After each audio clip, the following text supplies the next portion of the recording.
اعوذ باللہ من الشیطان الرجیم، بسم اللہ الرحمن الرحیم۔ السلام علیکم معزز ناظرین، آج ہم سورہ قلم کو پڑھنے کے فائدے پر بات کریں گے، کیونکہ سورہ قلم کو پڑھنے کی بھی اتنی ہی فضیلت ہے جتنی قرآن کی دوسری سورہ کو پڑھنے سے حاصل ہوتی ہیں۔ یہ بات جاننا بہت ضروری ہے کہ جیسے اللہ نے اس دنیا میں ہر چیز کا کوئی نہ کوئی مقصد بنایا ہے، ویسے ہی سورہ قلم کو پڑھنے کے اپنے مخصوص مقاصد ہیں، جن کو جان کر ان پر عمل کر کے آپ اس کو مخصوص مقاصد کے لیے پڑھ سکتے ہیں۔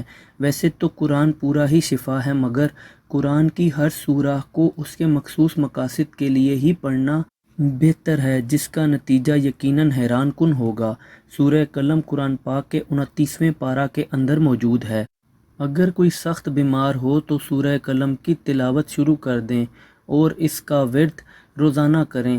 اس کو تب تک پڑھتے رہیں جب تک بیمار کو شفا نہیں مل جاتی۔ اس سورہ کو بیمار خود بھی پڑھ سکتا ہے یا پھر کوئی دوسرا شخص بھی اس سورہ کو بیمار کے لیے پڑھ کر اس کو دم کر دے، انشاءاللہ بہت جلد بیماری سے شفا ملے گی۔ اگر کسی کو کوئی حاجت درپیش ہو تو روزانہ عشاء یا فجر کی نماز کے بعد سورہ قلم کی تلاوت کا معمول بنا لیں، انشاءاللہ بہت جلد ہر مراد پوری ہوگی۔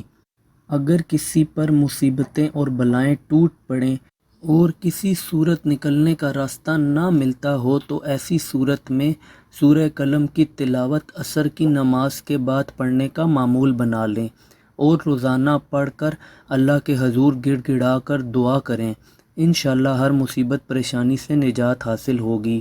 اگر کسی کو نظر بد لگ جائے یا پھر نظر بد کا خطرہ ہو تو سورہ قلم پڑھ کر دم کر لیں، انشاءاللہ نظر بد سے حفاظت ہوگی۔ جو بھی شخص سورہ قلم کو نماز میں پڑھتا رہے گا اس پر ہمیشہ اللہ کا فضل ہوگا اور کبھی فکر و فاقہ نہ آئے گا انشاءاللہ۔ ناظرین، جب بھی سورہ قلم کی تلاوت کریں تو اول و آخر درود ابراہیمی کا ورد لازمی کریں، انشاءاللہ اس عمل سے آپ کے عمل میں بہت زیادہ تیزی آئے گی۔ ویڈیو کو لائک کر دیں، چینل کو سبسکرائب کر دیں۔ اللہ حافظ۔